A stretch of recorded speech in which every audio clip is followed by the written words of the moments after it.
the pleasure to present to you Dr. Martin Luther King, Jr.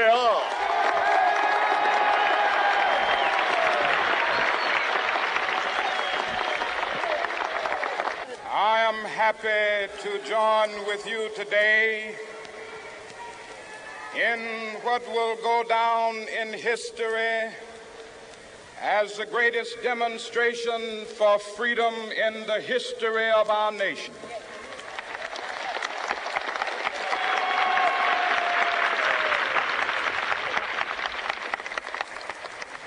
Five score years ago,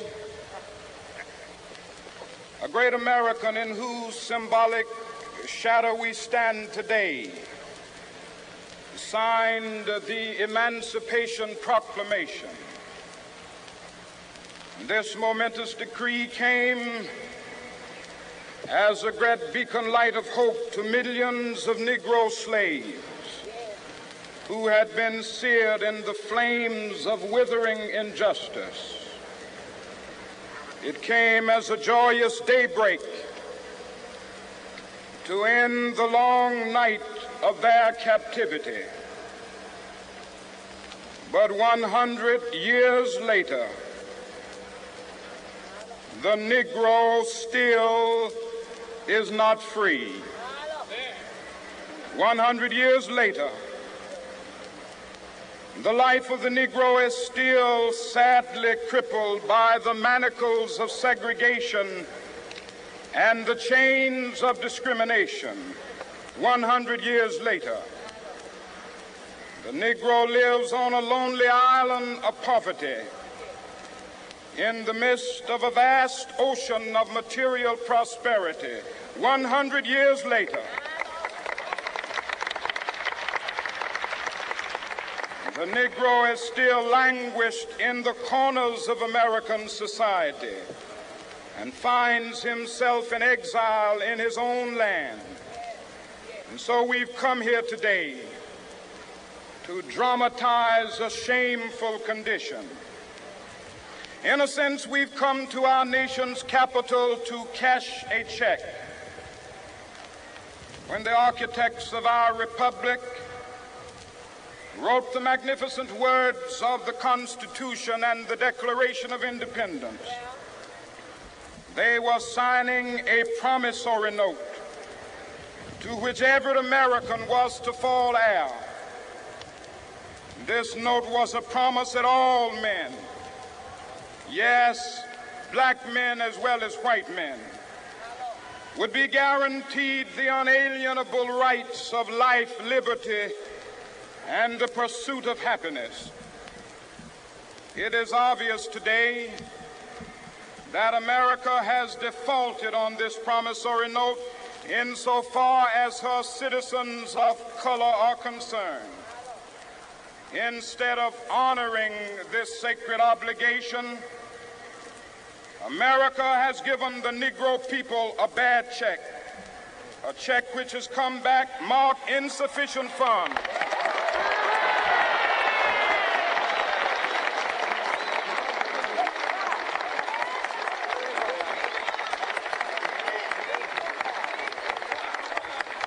But we refuse to believe that the Bank of Justice is bankrupt.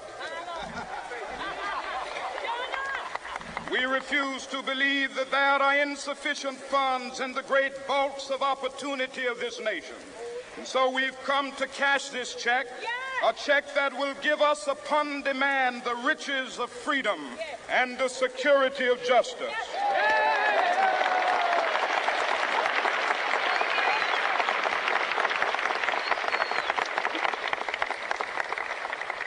We have also come to this hallowed spot to remind America of the fierce urgency of now. This is no time to engage in the luxury of cooling off or to take the tranquilizing drug of gradualism.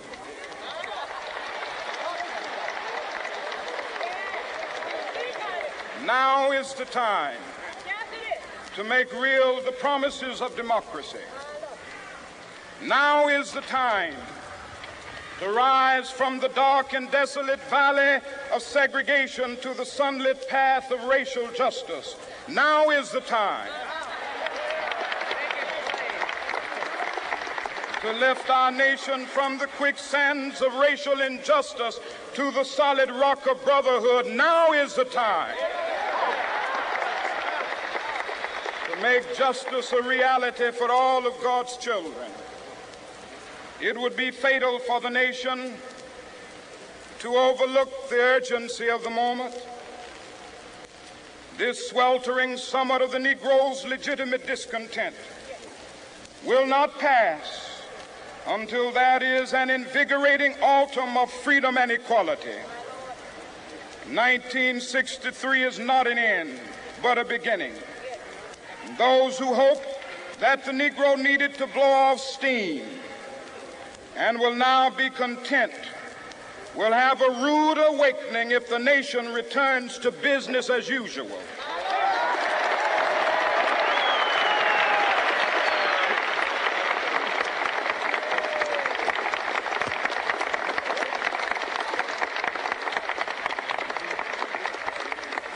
There will be neither rest nor tranquility in America until the Negro is granted his citizenship rights. The whirlwinds of revolt will continue to shake the foundations of our nation until the bright day of justice emerges. But that is something that I must say to my people who stand on the warm threshold which leads into the palace of justice. In the process of gaining our rightful place, we must not be guilty of wrongful deeds. Let us not seek to satisfy our thirst for freedom by drinking from the cup of bitterness and hatred.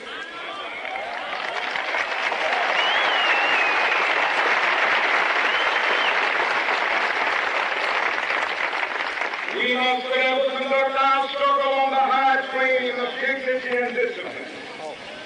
We must not allow our creative protest to degenerate into physical violence. Again and again, we must rise to the majestic heights of meeting physical force with soul force.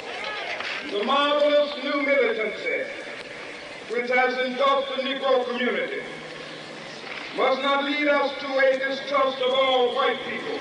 For many of our white brothers, as evidenced by their presence here today, have come to realize that their destiny is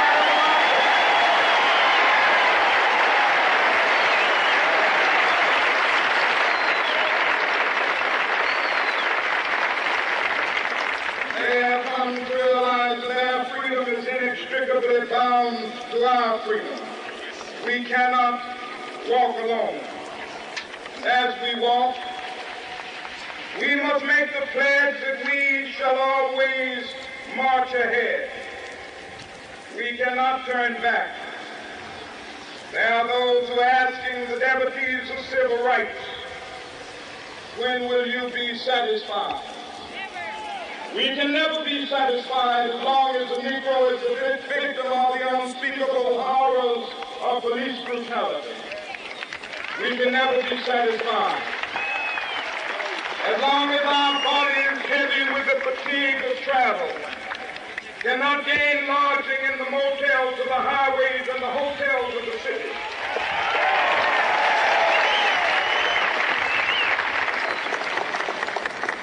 We cannot be satisfied as long as a Negro in Mississippi cannot vote and a Negro in New York believes he has nothing for which to vote.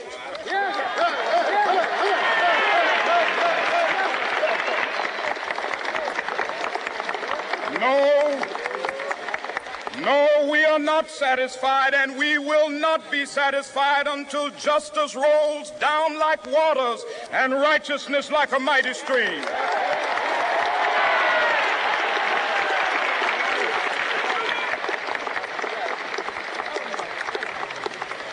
I am not unmindful that some of you have come here out of great trials and tribulations. Some of you have come fresh from narrow jail cells. Some of you have come from areas where your quest for freedom left you battered by the storms of persecution and staggered by the winds of police brutality. You have been the veterans of creative suffering. Continue to work with the faith that unearned suffering is redemptive. Go back to Mississippi. Go back to Alabama, go back to South Carolina, go back to Georgia, go back to Louisiana, go back to the slums and ghettos of our northern cities, knowing that somehow this situation can and will be changed. Let us not wallow in the valley of despair. I say to you today, my friend,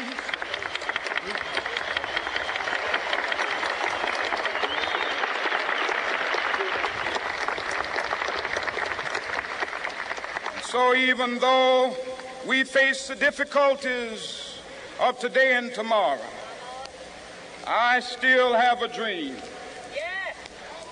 It is a dream deeply rooted in the American dream. I have a dream that one day this nation will rise up and live out the true meaning of its creed. We hold these truths to be self-evident, that all men are created equal.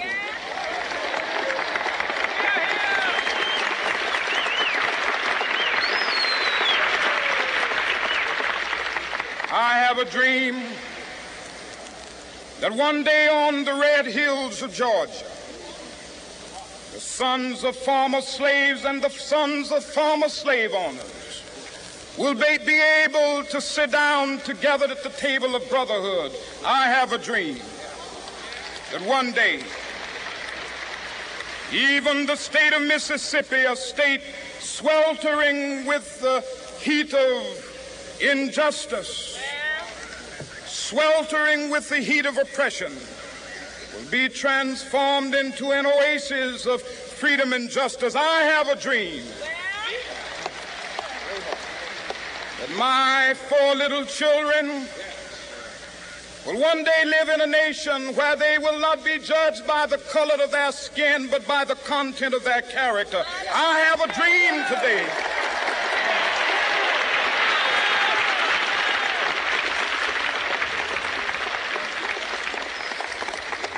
I have a dream that one day down in Alabama, with its vicious racists, with its governor having his lips dripping with the words of interposition and nullification, one day right there in Alabama, little black boys and black girls will be able to join hands with little white boys and white girls as sisters and brothers. I have a dream today.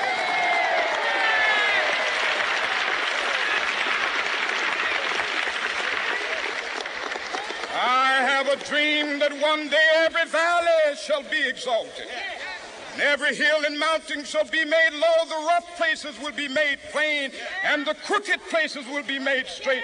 And the glory of the Lord shall be revealed, and all flesh shall see it together. This is our hope.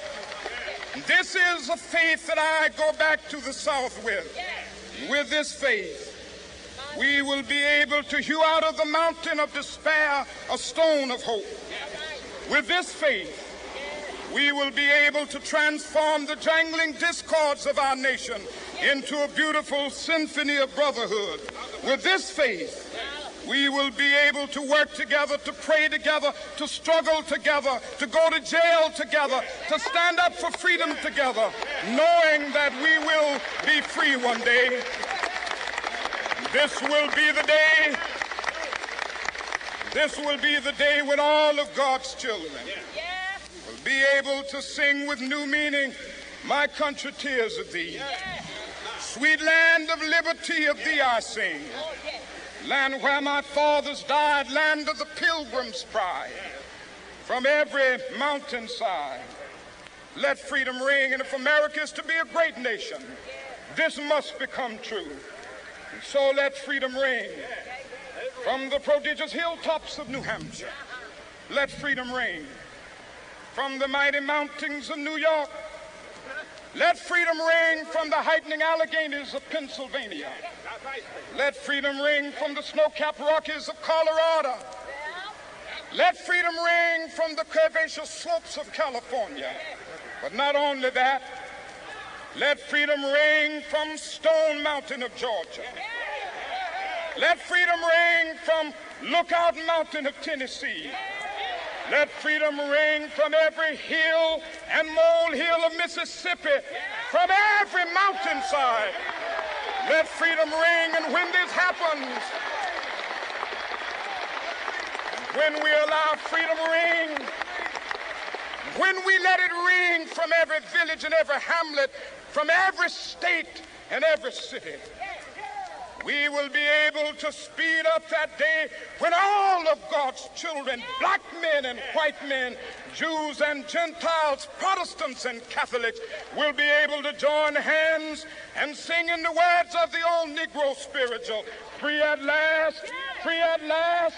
Thank God Almighty, we are free at last.